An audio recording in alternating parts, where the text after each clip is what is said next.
Hello friends, Dipesh academy में आप सभी का स्वागत है। आज हम लोग सीजीएल 2023 टीयर 1 का 26 जुलाई फोर्थ शिफ्ट का जो मैथ का जो पेपर है उसका सॉल्यूशन आज हम लोग करने वाले हैं। फ्रेंड्स, अगर आप लोग को वीडियो पसंद आए तो प्लीज़ इस वीडियो को लाइक कीजिए, शेयर कीजिए और इस चैनल को सब्सक्राइब करिए। चलिए फ्रेंड्स, हम लोग शुरू कर लेते हैं। देखिए, पहला क्वेश्चन है, एक धनराशि पर साधारण ब्याज की दर से 3 वर्ष में प्राप्त मिश्र धन 1200 रुपये, 4 वर्ष में प्राप्त मिश्र धन 1350 रुपये है। ठीक है, यानी 4 वर्ष में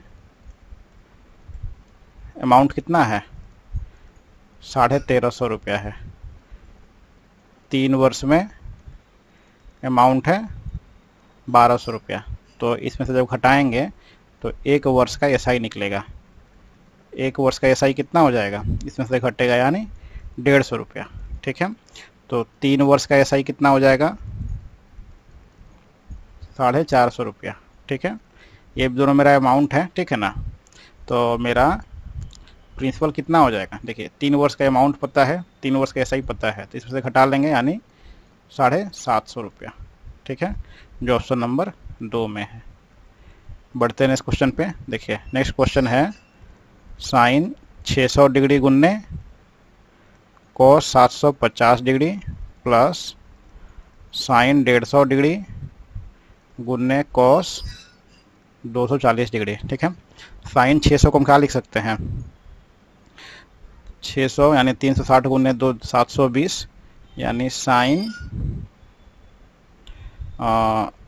720 माइनस 120 डिग्री। ठीक है, इतना आ जाएगा,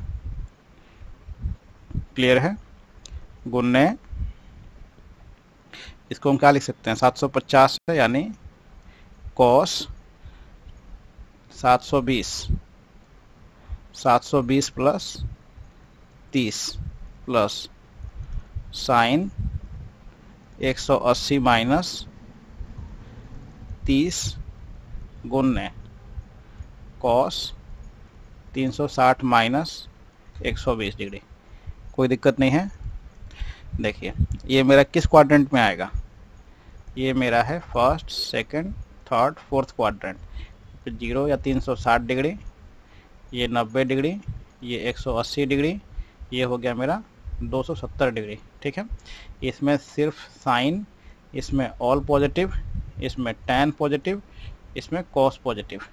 ठीक है, तो ये जो मेरा 720 है यानी 360 के जस्ट पहले आएगा 720, 360 गुने 2 करेंगे 720 आ जाएगा। 720 में से पहले आ रहा है यानी फोर्थ क्वाड्रेंट में, तो फोर्थ क्वाड्रेंट में साइन मेरा नेगेटिव होता है यानी माइनस साइन कितना आ जाएगा, 120 डिग्री।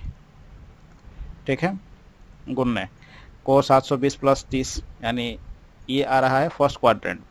जब फर्स्ट क्वाड्रेंट में आएगा तो मेरा पॉजिटिव होगा यानी cos 30 degree plus sine 180 minus 30, ये आ रहा है मेरा किस क्वाड्रेंट में, सेकंड क्वाड्रेंट में। सेकंड क्वाड्रेंट में मेरा साइन पॉजिटिव होता है यानी साइन 30 डिग्री गुन्ने कॉस 360 माइनस 120, ये आ रहा है मेरा फोर्थ क्वाड्रेंट में। फोर्थ क्वाड्रेंट में मेरा कॉस मेरा पॉजिटिव होता है, इसलिए यहाँ पे आ जाएगा कॉस 120 डिग्री। ठीक है, देखिए यहाँ पे जब हम माइनस को जो कॉमन ले लेते हैं तो क्या आता है, साइन 120 गुन्ने कॉस 30 माइनस, देखिए यहाँ पे 120 है, यहाँ पे 30 है, यहाँ भी 30 और 120 है। ठीक है ना, तो 120 को पहले कर लेते हैं, यहाँ पे हम लोग पहले करें बाद में, अगर बात बराबर है, लेकिन ताकि अच्छे से बन जाएगा एक जो होता है ना formula, sign A minus B, sign A cos B minus cos A sine B, तो उस पर बैठ जाएगा। ठीक है, साइन 30 डिग्री, क्लियर है। यहाँ पे अगर हम 120 को यहाँ पे मान लेते हैं, ए मान लेते हैं, इसको हम ए मान लेते हैं, इसको हम बी मान लेते हैं, तो क्या बनता है फॉर्मूला मेरा, minus sign A cos B minus cos A sine B बढ़ता है। ठीक है, तो sign A cos B minus cos A sine B क्या होता है मेरा, साइन ए माइनस बी होता है। ठीक है, तो इसको हम क्या लिख सकते हैं, माइनस साइन ए मेरा कितना है 120 डिग्री और मेरा बी है मेरा 30 डिग्री। ठीक है, तो क्या हो जाएगा, 120 में से 30 जाएगा 90, यानी माइनस साइन 90 डिग्री क्या हो जाएगा, -1 आंसर हो जाएगा। ठीक है, देखिए आप लोग ऐसे भी कर सकते हैं, इसको आप लोग इजीली भी कर सकते थे दूसरे तरीके से भी, ठीक है। यहाँ पे कितना है मेरा, डायरेक्टली यहाँ से, यहीं से आप लोग निकाल सकते थे, डायरेक्टली आप लोग यहाँ से भी आप लोग निकाल सकते थे, इसको इतना करने की जरूरत भी नहीं था। साइन 120 डिग्री कितना होता है, साइन 120 निकाल लेते हैं, फिर साइन कॉस 30 निकाल लेते हैं, दोनों को मल्टीप्लाई करके, फिर इसको कर लेते हैं, यहाँ पे साइन 30 निकाल लेते हैं, फिर कॉस 120 निकाल लेते हैं, ठीक है। आप लोग ऐसे भी करके निकाल सकते थे, क्लियर है। यहाँ पे साइन 120 निकालना है तो कितना हो जाएगा, माइनस साइन 120 यानी 90 प्लस 30 डिग्री, चाहे 180 में से 60 घटा देंगे तो साइन 60 कितना होता है, तो साइन 60 हो जाएगा कितना, √3/2, √3/2 गुने कॉस 30 कितना होता है, कॉस 30 हो जाएगा √3/2, ठीक है, प्लस यहाँ पे है मेरा साइन 30, साइन 30 कितना होता है 1/2 गुने यहाँ पे कॉस 120 डिग्री, कॉस 160 में से 180 में से घटेगा 120 तो कितना आ जाएगा, माइनस कॉस 60 कितना हो जाएगा, कॉस 60 होता है 1/2, ठीक है। इसको सॉल्व कर लीजिए, यानी -3/4 माइनस 1/4 कितना कितना हो, यहाँ पे ये दोनों जुटेगा यानी -4/4, 4 से 4 कट गया, -1 इसका आंसर हो जाएगा। आप लोग दोनों तरीके से कर सकते हैं, ये मेरा फर्स्ट मेथड है, ये मेरा सेकंड मेथड है, ठीक है। चलिए बढ़ते हैं इस क्वेश्चन पे। नेक्स्ट क्वेश्चन है साइन θ/2 क्या है, मतलब इसमें से कौन सा होगा इसको तोड़ने पे, ठीक है। tan θ/2 इसको हम क्या लिख सकते हैं, साइन θ/2 अपॉन cos θ/2, कोई दिक्कत नहीं है, इसमें हम लोग ऊपर नीचे मल्टीप्लाई कर सकते हैं, cos θ से साइन θ/2 गुने cos θ/2 बट्टे cos θ/2 गुने cos θ/2, ठीक है, ऐसे कर सकते हैं इसको हम ऊपर से ऊपर नीचे 2 से भी मल्टीप्लाई कर सकते हैं, 2 से मल्टीप्लाई कर दिए तो क्या बन गया यहाँ पे 2 साइन θ/2 गुने cos θ/2, ठीक है, क्लियर है। तो मेरा फॉर्मूला होता है ना साइन 2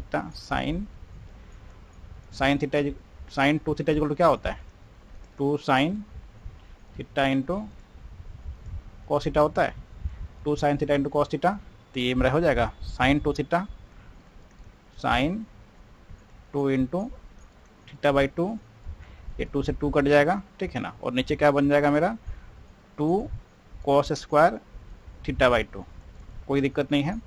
तो यहाँ पे हो गया मेरा साइन θ, क्लियर है। यहाँ पे हो गया 2 cos स्क्वायर θ अपॉन 2 हो जाएगा, यानी 2 cos स्क्वायर θ अपॉन 2 -1 और +1, ऐसे भी हम इसको लिख सकते हैं, ठीक है। इसमें +1 जोड़ करके -1 घटा देंगे, क्लियर है, ऐसे भी कर सकते हैं हम लोग।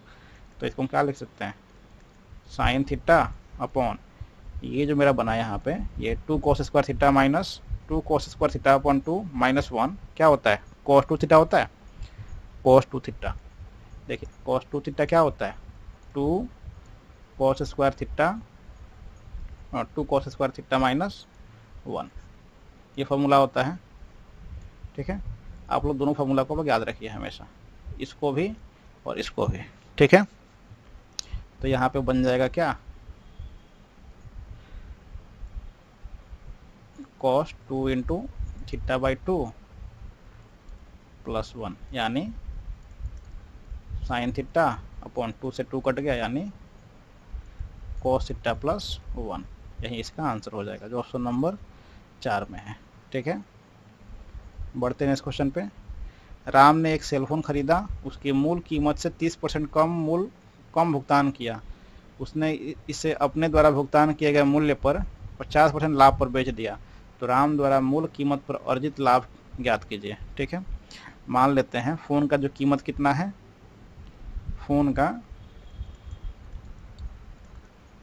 का सीपी है यानी कॉस्ट प्राइस है 100 रुपया, ठीक है। और राम जो खरीदता है, राम का सीपी कितना हो जाएगा, राम कितना में खरीदता है 30% कम पे, यानी 70 रुपये में वो खरीदता है, ठीक है।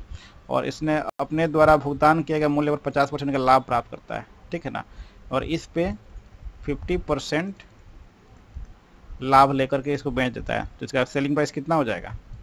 सेलिंग प्राइस कितना हो जाएगा? 70।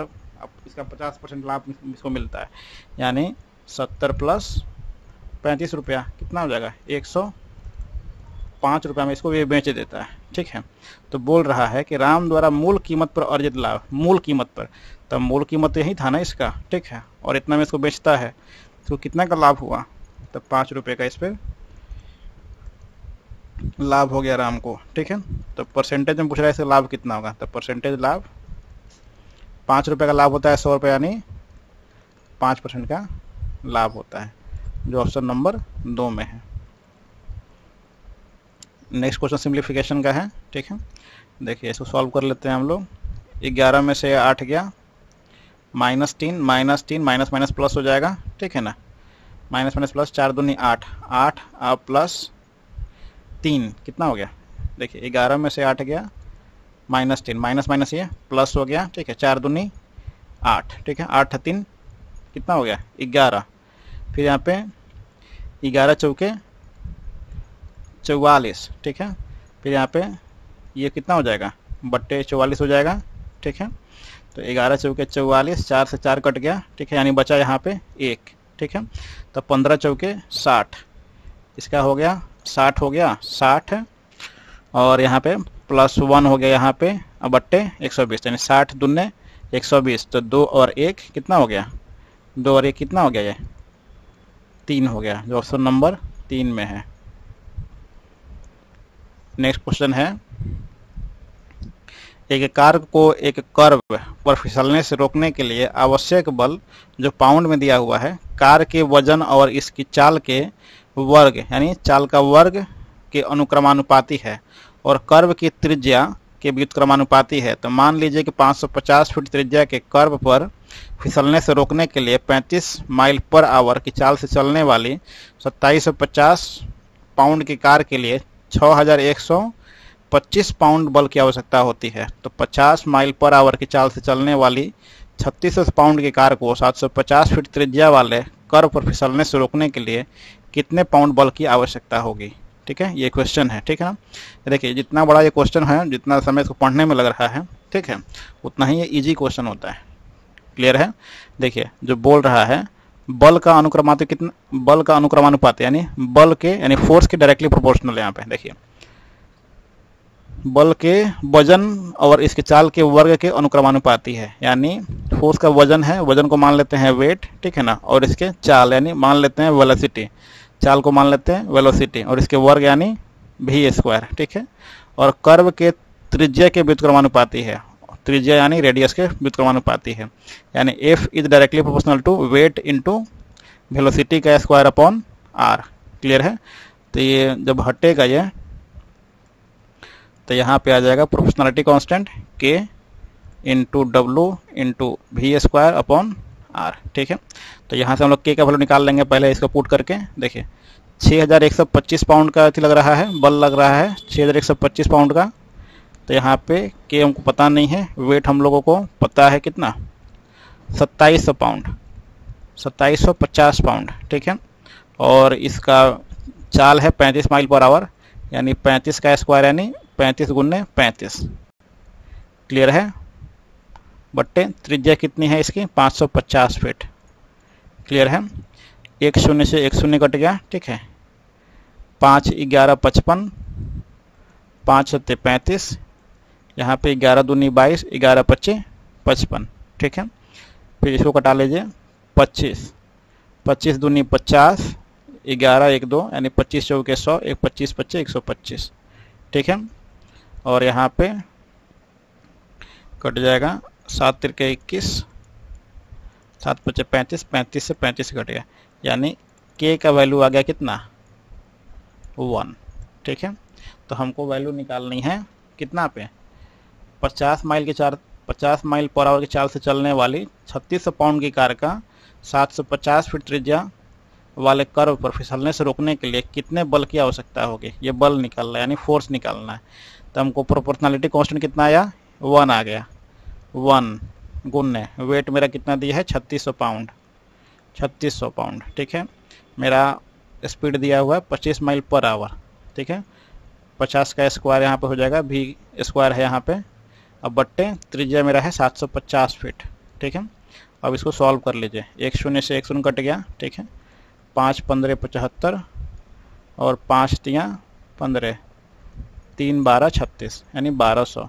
यानी फोर्स कितना चाहिए हमको, देखिए कहीं गलत हो रहा है क्या, 3600 पाउंड है। ठीक है, अच्छा यहाँ पे देखिए 5 दहाई का 50 हुआ था ना, 5 दहाई का 50 हुआ था, तो 12,000 हो जाएगा, 12,000। ठीक है, क्लियर है, यही आपका आंसर हो जाएगा जो ऑप्शन नंबर 1 में है। बढ़ते हैं इस क्वेश्चन पे।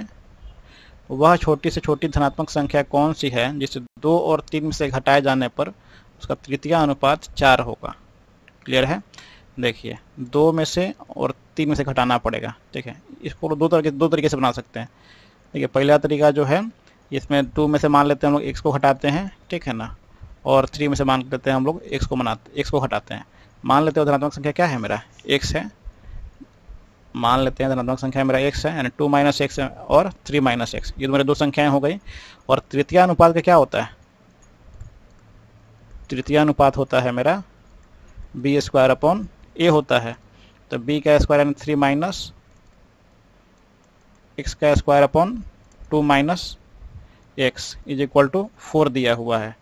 ठीक है, या तो आप लोग इस इक्वेशन को सॉल्व कर लीजिए या फिर आप लोग सिंपली ऑप्शन से बना लीजिए। ठीक है, देखिए 2 में से 3 तो घटेगा नहीं। ठीक है, पहला जो ऑप्शन है मेरा 3, ये तो मेरा घटेगा नहीं। ठीक है, दूसरा ऑप्शन है 4, ये भी मेरा घटेगा नहीं, खत्म हो गया।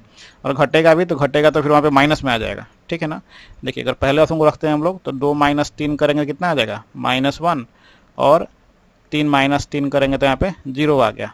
तो इसका तृतीय अनुपात क्या हो जाएगा, इसका रेशियो आ जाएगा कितना, यहाँ पे b का स्क्वायर यानी 0 का स्क्वायर बट्टे -1, यानी तो 0 आ गया पहला का। दूसरा में घटाएंगे कितना आ जाएगा, दूसरा में घटाएंगे तो वैसे ही आ जाएगा, 2 - 4 यानी -2, और 3 - 4 यानी -1। -1 का स्क्वायर कितना हो जाएगा, 1 हो जाएगा। -1 का स्क्वायर 1, और -2 नीचे, यानी -1/2 आ गया, तो ये भी नहीं होगा। तीसरा में 2 दिया हुआ है, तो 2 और 2 4 हो जाएगा, तीसरे 2 2 4 हो जाएगा, तो कितना हो जाएगा इसका तृतीय अनुपात, इसका रेशियो हो जाएगा कितना, 2 में से 2 घटेगा तो 0। ठीक है, और 3 में से 2 घटेगा तो 1 हुआ, यानी 1 का स्क्वायर, यानी इसका आ जाएगा इन्फिनेटिव। ठीक है, तो ये भी होगा नहीं। चौथे में एक से बचा हुआ मेरा ऑप्शन 1, यानी 2, जो मेरा ये ऑप्शन सही होगा। देखिए 2 में से 1 घटेगा तो 1 हो गया मेरा। ठीक है, इसका रेशियो क्या हो जाएगा, 2 में से 1 घटा तो 1, और 3 में से 1 घटा तो 2 का स्क्वायर यानी 4, जो मेरा आ जा रहा है तृतीय अनुपात। इसलिए ऑप्शन नंबर 4 इसका सही आंसर होगा। ठीक है, या फिर आप लोग इस इक्वेशन को सॉल्व करके बना सकते हैं। क्लियर है, ये ज़्यादा बेहतर है इसको ऑप्शन से बनाना। बढ़ते हैं नेक्स्ट क्वेश्चन पे। देखिए 15 पुरुष किसी कार्य को 10 दिन में पूरा कर सकते हैं, 15 महिलाएं उसी कार्य को 12 दिन में पूरा कर सकती हैं। यदि सभी पुरुष और महिलाएं एक साथ मिलकर कार्य करती हैं तो कार्य कितने दिनों में पूरा होगा। ठीक है, देखिए पुरुष को मान लेते हैं P और महिला को मान लेते हैं M।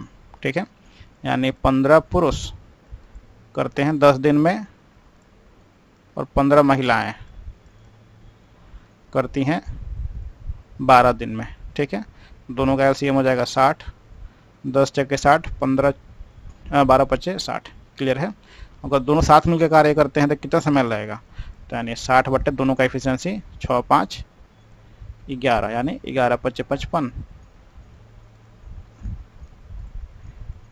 इतना दिन का समय लगेगा, जो ऑप्शन नंबर 4 में है। बढ़ते हैं नेक्स्ट क्वेश्चन में। देखिए दो प्राकृत संख्याओं के घनों का योग दिया है 9728। ठीक है, तो ये सा क्वेश्चन बहुत बार पूछ चुका है। ठीक है ना, अभी इसके पहले जितना भी मैंने सॉल्व कराया है वो सारे में भी ऐसा क्वेश्चन पूछ चुका है। ठीक है, तो इसमें सिंपली जो पूछता है ना, 20 का क्यूब दे देता है और 12 का क्यूब दे देता है, और आप लोगों को कम से कम 25 तक या फिर 30 तक का क्यूब आप लोगों को याद होना चाहिए। ठीक है, देखिए 20 का क्यूब कितना होता है 8000, और 12 का क्यूब 1728। इस दोनों को जोड़िएगा तो आ जाएगा 9728।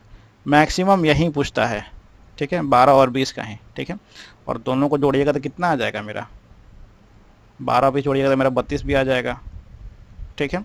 तो बोल रहा है कि दोनों संख्या का गुणनफल क्या हो जाएगा, यानी 12 गुने 20 कितना हो जाएगा, 12 दूने 24, 240, जो ऑप्शन नंबर 3 में है। बढ़ते नेक्स्ट क्वेश्चन पे। आकृति में पीटी स्पर्श रेखा है, ये जो है मेरा स्पर्श रेखा है मेरा, ठीक है, और पीबी जो दिया हुआ है x+7, यानी यहाँ से यहाँ तक का दिया है x+7, और पीए दिया है x, और यहाँ से यहाँ तक दिया है x। तो x का मान ज्ञात करना है, ठीक है। तो इसका क्या होता है, पीटी का स्क्वायर हो जाएगा पीए इंटू पीबी, ठीक है।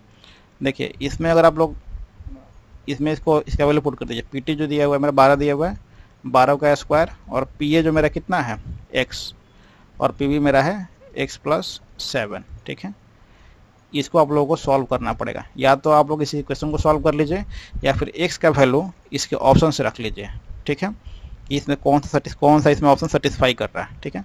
यानी 144 जो है यहाँ पे कब आ रहा है, अगर x का वैल्यू अगर हम 9 रख के देखते हैं, 9 गुने 9 + 7 कितना हुआ, 9 गुने 9 7 16, 16 9 44 होता है 144, ठीक है, 16 9 4400, यानी 144 हो जाता है। यानी जो मेरा ऑप्शन नंबर 1 ही होगा वो मेरा सेटिस्फाई कर दे रहा है, तो इसलिए मेरा ऑप्शन नंबर 1 मेरा आंसर हो जाएगा, ठीक है। फिर अगर ये अगर सेटिस्फाई नहीं करता तो हम लोग 6 को रख के पुट करके देख लेते हैं, फिर 5 को, फिर 7 को, ठीक है। सबसे ज़्यादा इजी होता है यही ऑप्शन से पुट करके देखना, ठीक है ना। इसको अगर आप लोग सॉल्व करेगा तो फिर चला जाएगा क्वाड्रेटिक इक्वेशन में, फिर को आप लोग क्वाड्रेटिक इक्वेशन को आपको सॉल्व करना पड़ेगा, ठीक है, तब जाके निकलेगा। क्लियर है। बढ़ते हैं इस क्वेश्चन पे। 7 पेपरों प्रत्येक 100 अंकों का है कि एक परीक्षा में गणित के 3 पेपर हैं, अंग्रेजी के 2 पेपर और हिंदी के 2 पेपर थे, ठीक है ना। तो डी को गणित, अंग्रेजी और हिंदी में क्रमशः 45, 55 और 60 औसत अंक प्राप्त होते हैं। तो प्रति पेपर औसत अंक क्या है ये हम लोग को निकालना है, ठीक है ना। देखिए जो मैथ का जो पेपर है कितना, 3 पेपर है, तो कुल अंक कितना मिलेगा इसको, यानी 3 गुने 45, तो 3 × 5 = 15 के 5 हासिल है, 3 × 4 = 12 1 13, ठीक है। इसको इंग्लिश का 2 पेपर है तो उसको टोटल मार्क्स कितना मिलेगा, 55 दूने 110, ठीक है। हिंदी का कितना 2 पेपर है तो इसको कितना अंक मिलेगा, 120 अंक। सारे को जोड़ लीजिए, 5 2 1 3 3 6 2 1 3। क्लियर है। यानी इसको टोटल सब्जेक्ट कितना हो जाएगा, टोटल 3 सब्जेक्ट में, और पेपर हो गया टोटल 3 2 5 2 7, टोटल 7 पेपर हो गया, ठीक है ना। इससे 7 से डिवाइड कर लीजिए, 7 × 5 = 35, 1 और 5, 7 दूनी 14, 1 और 0, ठीक है, 0 पड़ेगा 100 हो जाएगा। 1 मिनट, 7 × 5 = 35, 1 और 5, 7 दूनी 14, 1 हुआ, 1 0, 7 1 7, ठीक है, फिर 3 0 7 चौकी 28, यानी 52.14। ये मेरा ऑप्शन हो जाएगा ऑप्शन नंबर 4। नेक्स्ट क्वेश्चन है, a + b + c दिया हुआ है, a³ + b³ + c³ - 3abc = 98। तो ab + bc + ca का मान निकालना है, ठीक है। हम लोग को ये पता है a³ + bq, a³ + bq, bq + cq - 3abc = क्या होता है, a + b + c, ठीक है, इंटू a + b + c का whole square minus 3 × ab + bc + ca, ठीक है। क्लियर है। तो यहाँ पे इसका वैल्यू मेरा दिया हुआ है कितना, 98, ठीक है। a + b + c मेरा दिया हुआ है 14 गुन्ने a + b + c का होल स्क्वायर दिया हुआ है 14 का स्क्वायर, 14 का square minus 3 × ab + bc + ca। Clear है। अब इसको आप लोग सॉल्व कर लीजिए, 14 × 7 = 98 हुआ, 7 = अब कितना हो जाएगा, 14 का square 196 minus 3 × ab + bc + ca। Clear है। तो ये जो है 196 इधर आ जाएगा, कितना आ जाएगा, -189 is equal to -3 into a b plus b c plus c a, minus से माइनस कट गया, यानी a b plus b c plus c a is equal to 189/3, 3 6 18, 3 3 9, यानी 63 इसका आंसर हो जाएगा, जो ऑप्शन नंबर 2 में है। देखिए नेक्स्ट क्वेश्चन है, दी गई तालिका का अध्ययन कीजिए, नीचे दिए गए प्रश्न का उत्तर दीजिए। तालिका का कक्षा में विद्यार्थियों के बीच अंकों के वितरण को दर्शाती है। ठीक है, ये जो टेबल है अंकों का वितरण दर्शाता है। ठीक है ना, कितने विद्यार्थियों ने 40 से अधिक अंक प्राप्त किए? 40 से अधिक अंक कितने विद्यार्थियों ने प्राप्त किए? देखिए 40 से कम प्राप्त करते हैं 8 विद्यार्थी और 50 से कम प्राप्त करते हैं 10 विद्यार्थी, यानी 40 से अधिक यानी 50 से कम, और 40 से अधिक और 50 से कम प्राप्त करने वाले अंक जो हैं, देखिए 40 से कम प्राप्त करते हैं 8 विद्यार्थी और 50 से कम प्राप्त करते हैं 10 विद्यार्थी। ठीक है ना, तो 40 और 50 के बीच में कितने विद्यार्थी हैं? तो 2 विद्यार्थी हैं। ठीक है, तो ऑप्शन नंबर मेरा 3 जो सही आंसर है।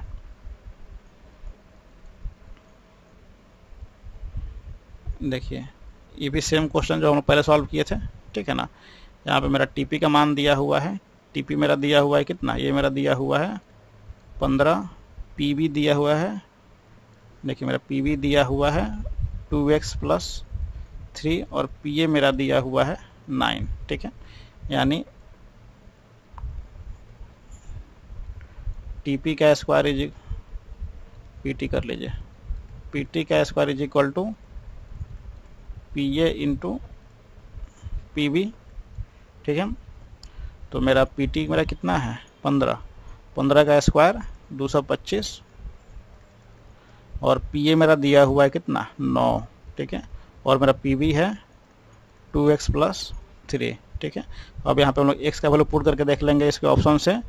ठीक है, तो पहले हम लोग पुट करके देख लेते हैं 18 को, 9 गुने 18 दूनी 36 + 3 कितना हुआ 9 गुने 36 3 39, 9 9 81। ठीक है, कभी होगा नहीं, फिर वैसे ही पुट के देख लेंगे हम लोग, 21 को पुट करके देख लेंगे तो कितना हो जाएगा 21 दूना 42, 42 और 3 45, तब यानी 45 गुने 9, यानी ये 200 से पार हो जाएगा, 9 चौके 36, 200 से पार हो जाएगा। फिर पुट के देखेंगे हम लोग 11 को, तो कितना हो जाएगा 9 गुने 2 गुने 11 + 3, यानी 9 गुने 22 + 3 25, ये बड़ा हो जाएगा कितना 225, जो इसका सही आंसर होगा, यानी जो ऑप्शन नंबर 3 में है। अगर आप लोगों को ऐसे सॉल्व नहीं करना है ऑप्शन से, तो आप लोग डायरेक्टली इसको इस इक्वेशन को आप लोग सॉल्व कर सकते हैं। इस इक्वेशन को सॉल्व करने के बाद आप लोग इसका आंसर निकाल सकते हैं। ठीक है, डायरेक्टली आप लोग ऑप्शन से मन में ही सॉल्व कर लीजिए। आप लोगों का कैलकुलेशन फास्ट होना चाहिए। ठीक है, अगर आप लोगों का कैलकुलेशन फास्ट होगा तो आप इसको मन में ही सॉल्व कर लेंगे। ठीक है, आप लोगों को इतना लिखने की जरूरत पड़ेगी नहीं, ये मैंने लिख दिया आप लोगों को समझाने के लिए। देखिए ग्राफ का नेक्स्ट क्वेश्चन है, ग्राफ का ध्यानपूर्वक अध्ययन करें। ये ग्राफ दिया हुआ है, व्हीट इंपोर्ट्स इन 1000 टन, गेहूं का आयात 1000 टन में है। ठीक है, 1976 में आयात में कमी 1975 में आयात के कितने प्रतिशत है? ठीक है, देखिए 1975 में कितना है 5200 टन था। ठीक है, और 1976 में कितना हो जाता है 2700 टन। ठीक है, तो कितना की कमी आया है, यानी 2500 टन की कमी आती है। ठीक है ना, जो 1975 में आयात का कितना प्रतिशत है? ठीक है, तो जो है मेरा 2500, किसका 1975 से पूछ रहा है, तो 1975 का कितना है मेरा 5200, यानी 5200 का 100, यानी 2 शून्य से 2 शून्य कट गया। ठीक है, देखिए इसको आप लोग ऊपर नीचे 5 से मल्टीप्लाई कर लीजिए ताकि आसानी से सॉल्व हो जाए। ठीक है, तो कितना हो जाएगा 25 25 125 बट्टे 5 दूनी 10 का 0 80 ले 50 25 1 26। ठीक है, 1 शून्य से 1 शून्य कट गया, अब आसानी से कट जाएगा। देखिए 26 का टेबल आपको याद होना चाहिए, 26 25 130 होता है, 26 दूना 52 26 26 चौके 104। ठीक है, 26 चौके 104 हो गया और 21 210। ठीक है, 26 25 130 26 156 26 182 24 8 208। ठीक है, 208 हो गया यहाँ पे, ठीक है, 210 था यानी 2 जीरो, ठीक है, तो कटेगा नहीं जीरो, यानी 48 समथिंग आएगा, ये हो जाएगा मेरा ऑप्शन नंबर 1, ठीक है। यहाँ पे आप लोग गुना भी नहीं करके आप लोग सॉल्व कर सकते थे, जैसे कि यहाँ पे देखिए 2500 बट्टे 5200 गुने 100 था, ठीक है ना। अगर आप लोग को टेबल याद नहीं है 26 का तो आप लोग ऐसे भी कर सकते हैं, 2 शून्य से 2 शून्य कट गया, यहाँ पे कटा लीजिए 4 से, 4 13 52, 4 छक्के 24, 1 0, 4 दूनी 8, 2 0 4 पच्चे 20, ठीक है। यहाँ पे 13 पच्चे 65, नहीं 13 चौके 52, 52 10 62, 10 ऐसे 5 हुआ, 13 8 7400, ठीक है, 104 1 0, तो होगा डिवाइड 1 0, 13 7 91, इतना परसेंट जो ऑप्शन नंबर 1 में है, ठीक है। एक घन का आयतन दिया 40 96, ठीक है ना, घन का आयतन है यानी ये किसका क्यूब है, 16 का क्यूब होता है 40 96 होता है, ठीक है ना। तो मेरी इसकी भुजा की लंबाई क्या होगी, तो 16 सेंटीमीटर। नेक्स्ट क्वेश्चन है 55,000 की अंकित मूल्य वाली वॉशिंग मशीन की बिक्री 10% की क्रमिक 3 छूटें उपलब्ध है, ठीक है ना। तो वॉशिंग मशीन का अंतिम विक्रय मूल्य क्या है, तो एसपी हो जाता है कितना 55,000 का 10% की छूट यानी 90, और 3 है तो इसको हम 3 बार से मल्टीप्लाई कर लेंगे, 90/100, कटा लीजिए 2 शून्य से 2 शून्य कट गया, इस 2 शून्य से ये 2 शून्य कट गया, ये 2 शून्य से ये 2 शून्य कट गया, ठीक है। तीनों को मल्टीप्लाई कर लीजिए, कितना हो जाएगा 9 9 81 729, ठीक है, 729 गुने 55, इसको मल्टीप्लाई करना होगा, ठीक है। इसको मल्टीप्लाई कर लीजिए ऊपर नीचे 2 से, तो कितना हो गया 55 दूनी 110, अब इसको मल्टीप्लाई कर लीजिए तो कितना हो गया 9 9 2 11 के 1 हासिल 1 2 7 9 1 10 का 0 हासिल 1 7 1 8, ठीक है, बट्टे 2, कटा लीजिए 2 चौके 8 0 0 2 9 18 2 पच्चे 10, यानी इतना, ये इसका सही आंसर हो जाएगा। बढ़ते नेक्स्ट क्वेश्चन पे। एक वृत्ताकार पथ की परिधि दिया हुआ 1452, दो व्यक्ति एक ही बिंदु से चलना शुरू करते हैं और विपरीत दिशाओं में चलते हैं, ठीक है ना। तो कितनी देर बाद पहली बार मिलेंगे, ठीक है, ये मेरा किलोमीटर पर आवर में है, ठीक है। तो जब वो विपरीत दिशा में चलेंगे तो दोनों का जो स्पीड होगा क्या हो जाएगा, दोनों का स्पीड जुड़ जाएगा, ठीक है। तो सापेक्ष स्पीड क्या हो जाएगा, मेरा सापेक्ष स्पीड दोनों का जुड़ जाएगा, ठीक है। तो ये हो जाएगा 7 9 16 16.5 किलोमीटर पर आवर। इसको हम कन्वर्ट कर लेते हैं मीटर पर सेकंड में, कितना हो जाएगा, ये हटेगा तो नीचे आ जाएगा 10, 5 दूनी 10, 3 छक 18, 3 पच्चे 15, 3 पच्चे 15, यानी 55/12 मीटर पर सेकंड, ठीक है। तो जो टाइम कितना होगा, कितनी देर के बाद मिलेंगे वो, तो ये मेरा मीटर पर सेकंड में है, यानी 1452/55 × 12, ठीक है। और ये मेरा सेकंड में आएगा मेरा समय, तो इसको मिनट में करने के लिए 60 से डिवाइड कर देते हैं, ठीक है। तो ये मेरा हो जाएगा 5 11 55, 11 पच्चे 55, 11 एकम 11, 3, अब 5 11 33, 11 दूनी 22, ठीक है, 12 पच्चे 60, ठीक है, क्लियर है। अब ये कटेगा नहीं, यानी 132/25, ऊपर नीचे 4 से मल्टीप्लाई कर लेते हैं, कितना हो गया 4 दूनी 8, 4 3 12 के 2 हासिल 1, 4 एकम 4 4 1 5/25 चौके 100, यानी 5.28 मिनट। यही इसका सही आंसर हो जाएगा जो ऑप्शन नंबर 4 में है। देखिए नेक्स्ट क्वेश्चन है, त्रिभुज ABC को वृत्त D के चारों ओर परिबद्ध किया गया है, ठीक है। रेखा AQ BR और SC का माप 13, 10.5 और 6 सेंटीमीटर दिया हुआ है।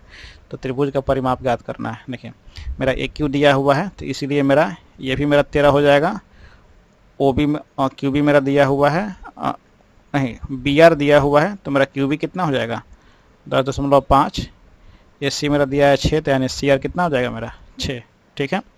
तो इसका मतलब क्या हुआ कि सारे को जोड़ लीजिए आप लोग, यानी इस सब का जो सम होगा इसका दुगुना, इसका क्या होगा परिमाप हो जाएगा, जोड़ लीजिए 13 अच्छा 19, 19 10 29, 29.5, तो 29 दूना 58, 58 1 59, यानी 59 इसका परिमाप हो जाएगा, जो ऑप्शन नंबर 3 में है। 1 किलोमीटर की सीधी दौड़ में पी क्यू को 120 मीटर या 30 सेकंड से हरा देता है। देखिए ये जो मेरा एक लंबी रेस है, ठीक है ना, पी जब यहाँ पहुँच जाता है तो उस समय क्यू जो है यहीं पे रहता है, और ये डिस्टेंस कितना है 120 मीटर है, ठीक है ना, क्लियर है। यानी पी जो है, देखिए इसको, पी जब यहाँ से यहाँ तक पहुँच जाता है, ठीक है ना, उस समय पे क्यू जो है यहीं तक रहता है, यानी 120 मीटर पहले रहता है, क्लियर है। अगर जो है क्यू यहाँ से यहाँ तक दौड़ता है, अगर क्यू यहाँ से यहाँ तक जाता है, ठीक है ना, तो इसको 30 सेकंड और लगेंगे, ठीक है। तो मेरा क्यू का स्पीड कितना हो जाएगा, यानी क्यू को 120 मीटर तय करने में 30 सेकंड का समय लगेगा, ठीक है। तो क्यू का स्पीड कितना हो जाएगा, तो 120/30, 30 चौके 20, यानी 4 मीटर पर सेकंड इसका स्पीड हो गया क्यू का, ठीक है ना। यानी जितनी देर में क्यू यहाँ तक पहुँचता है, यहाँ से यहाँ पहुँचता है, जितनी देर में जो क्यू है यहाँ से यहाँ पहुँचता है, यहाँ से यहाँ पहुँचता है क्यू, उतनी देर में पी जो है यहाँ से यहाँ पहुँच जाता है, उतनी देर में पी जो है यहाँ से यहाँ पहुँच जाता है।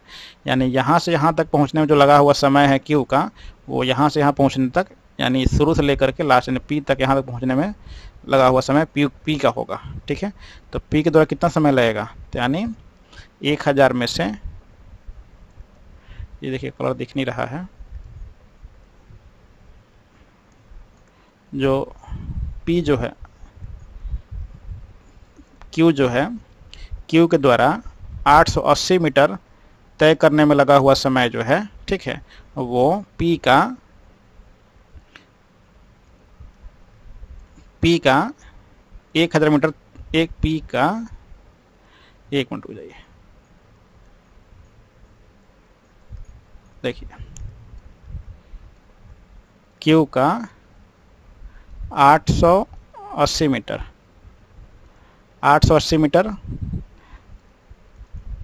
तय करने में लगा समय जो है मेरा पी का 1000 मीटर तय करने में लगे समय के बराबर है, ठीक है। तो क्यू के द्वारा 880 मीटर तय करने में कितना समय लगेगा, इसका स्पीड हमको पता है 4 मीटर पर सेकंड, तो 4 से डिवाइड कर देंगे, यानी 22 चौके 88, ठीक है, यानी 220 सेकंड का समय लगता है। यानी क्यू जब 220 सेकंड में जब तक 880 मीटर तय करता है, उतना देर में पी जो है 1000 मीटर तय कर लेता है, ठीक है ना। तो पी जो है अपनी दौड़ को पूरी करने में कितना समय लेता है, तो 220 सेकंड ही समय लेता है, ठीक है। और क्यू कितना समय लेगा, तो इसे 30 सेकंड ज़्यादा, यानी 250 सेकंड समय लेगा कौन, क्यू, ठीक है। और पी कितना समय लगेगा, 220 सेकंड समय लगेगा, क्लियर है। आगे नेक्स्ट क्वेश्चन पे, इसको सॉल्व कर लीजिए। कितना हो गया यहाँ पे, 2 और 7 9, 7 में से 9 गया, कितना हो गया, सबको सॉल्व करिएगा तो -2 आ जाएगा, ठीक है। 7 से 7 कट गया, यहाँ पे -2 बचा, माइनस और माइनस ये प्लस हो जाएगा,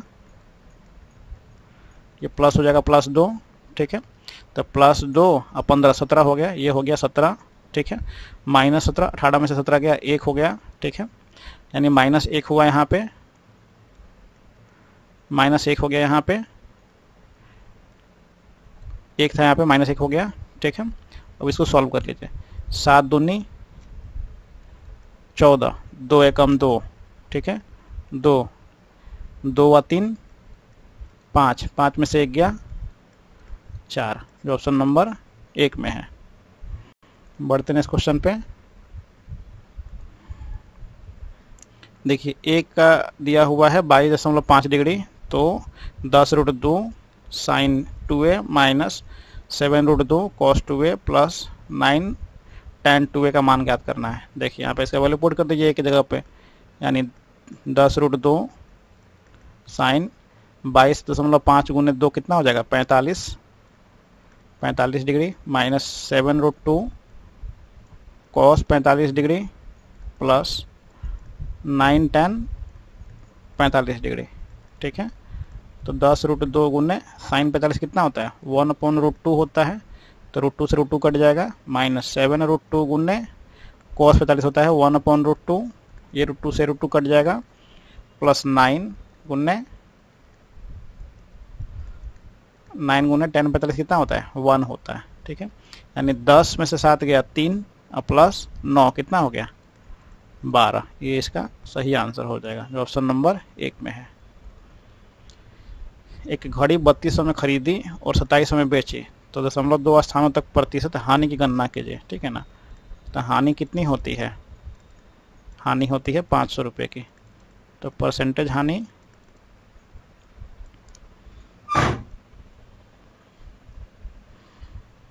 500 बट्टे 3200 गुने 100, 2 शून्य से 2 शून्य कट गया, ठीक है। ऊपर नीचे 5 से मल्टीप्लाई कर लीजिए, ठीक है। तो कितना आ जाएगा यहाँ पे 2500 बट्टे 5 10 का शून्य हासिल 1, 5 15 1 16, 1 शून्य से 1 शून्य कट जाएगा। अब आसानी से कटा सकते हैं, 16 एकम 16, 16 9 25, 9 0, 16 25 80, 10 यानी 1 जीरो पड़ गया यहाँ पे 100, तो 16 85 16 50 16 96, 16 छक्के 96, 4 0, 16 दूना 32, यानी 15.62% होगा जो ऑप्शन नंबर 4 में है। रमेश अकेला कार्य 24 दिनों में पूरा कर सकता है और रमेश और सोमेश मिलकर के इसे 8 दिनों में पूरा कर सकते हैं। तो कार्य पूरा करने में अकेले सोमेश को कितना समय लगेगा। देखिए रमेश को मान लेते हैं R, सोमेश को मान लेते हैं S, ठीक है। तो यानी R जो है 24 दिनों में और सोमेश, देखिए रमेश और सोमेश मिलकर के काम करते हैं 8 दिनों में, दोनों का LCM 24, 24 से कम 24, 8 तिरके 24, यानी सोमेश का एफिशिएंसी कितना हो जाएगा 2। तो सोमेश द्वारा कितना समय लिया जाएगा, सोमेश द्वारा लिया गया समय कितना हो जाएगा, यानी 24/2 यानी 12, यानी 12 दिन समय लिया जाएगा जो ऑप्शन नंबर 3 में है। देखिए नेक्स्ट क्वेश्चन का दिया हुआ है, निम्नलिखित बीजगणितीय व्यंजक का विस्तार और सरलीकरण कीजिए। देखिए x - 5 का होल स्क्वायर प्लस x + 3 का whole square plus 4x, x - 5 का होल स्क्वायर करेंगे कितना हो जाएगा x square plus 25 minus 10x plus फिर x + 3 का whole square x square plus 9 plus 6x plus 4x, ठीक है। इसको सॉल्व कर लीजिए, x स्क्वायर और x स्क्वायर कितना हो जाएगा 2x स्क्वायर माइनस 10x, अब 6 और 4 10x, यानी ये कट जाएगा, क्लियर है। कितना बचा 25 और 9 34 प्लस 34, ठीक है। 2 कॉमन आ जाएगा, x स्क्वायर प्लस 17 जो ऑप्शन नंबर 3 में है, ठीक है। ये मेरा लास्ट क्वेश्चन था 25 नंबर, ठीक है। फ्रेंड्स अगर आप लोगों को वीडियो पसंद आए तो प्लीज़ इस वीडियो को लाइक कीजिए, चैनल को सब्सक्राइब करिए, इसको शेयर करिए। अगर आप लोगों को किसी भी क्वेश्चन में अगर आप लोगों को दिक्कत लग रही है तो प्लीज़ आप लोग कमेंट करके बताइए किस क्वेश्चन में दिक्कत लग रहा है आपको, मैं उसको समझाने का पूरा प्रयास करूँगा। Thank you friends, have a nice day. जय हिंद, जय भारत, हैप्पी इंडिपेंडेंस डे।